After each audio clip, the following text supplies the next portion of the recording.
Live from the Vermont Center for Community Journalism, this is News 7 at 5:30.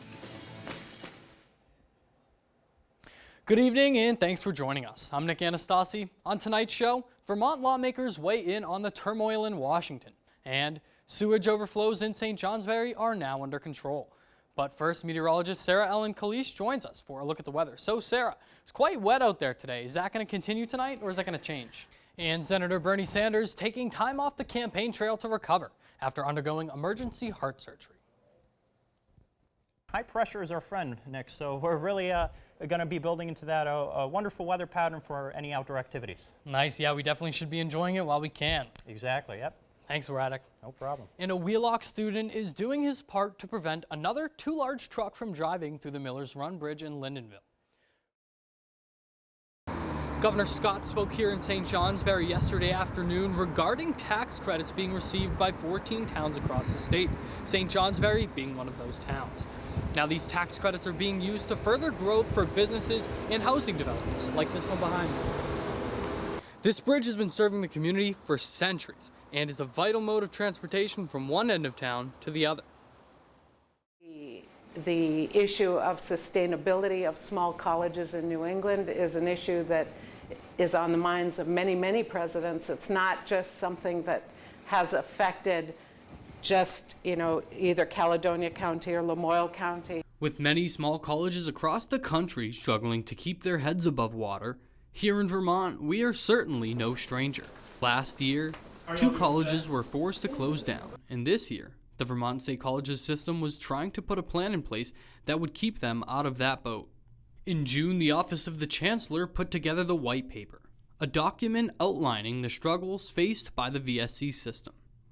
In early September, a rumor surfaced that a member on the Board of Trustees said they should close the campus of NVU Linden, causing students, faculty, staff, and community members to panic that they were going to close Linden. With all the speculation out there scaring students, I wish that hadn't happened because the trustees haven't really, even delved into this yet.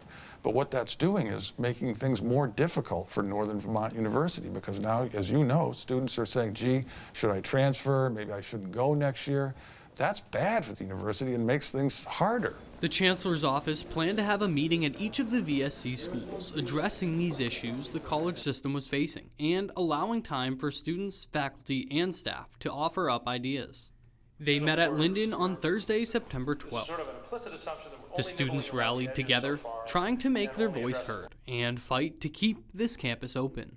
Pete Cormier, a student at NVU Linden, was one of the main people involved in getting the students together. Through countless hours of planning and work, they made it happen. The place was just packed. It was jam-packed with professors that were having classes that they had to miss because this was an important thing. Kids were missing classes, students were missing classes. It was important to be there. And when I left, I was proud when I walked out of ASAC 100 because students spoke up, teachers spoke up. We might be, professor and student, but at that point, we were all equal, and that was the best feeling about that. I was really excited to see so much interest and passion demonstrated at that meeting. We had a very good turnout, as you know. There were students, there were faculty, we had business leaders coming in from the community, we had legislators there. So it was a full house of people expressing their interest in ensuring that NVU would continue as a 2-campus system. Just under a week after that meeting took place, at their annual Lake Morey retreat in Fairleigh, the Board of Trustees unanimously approved a resolution putting NVU to the forefront of their focus and ensuring that both campuses, Linden and Johnson, would remain in operation. Chancellor Spaulding says that they sped up the process and put NVU at the forefront of the issue because students, faculty, staff, and members of the community really showed they cared about its future. No question about it. We really wanted to make sure that people had confidence in Northern Vermont University on both campuses. And, if that concern hadn't been raised the way it was, we probably would have, said, look, we've said we're going to keep all the ideas on the table for now and not take anything off the table or prevent anything from being added to it. But when we saw how much concern there was, we recognized that it would be having a negative impact on the future of Northern Vermont University Linden if we didn't make it clear that we support the two campuses. Nick Anastasi, News 7, Lindenville.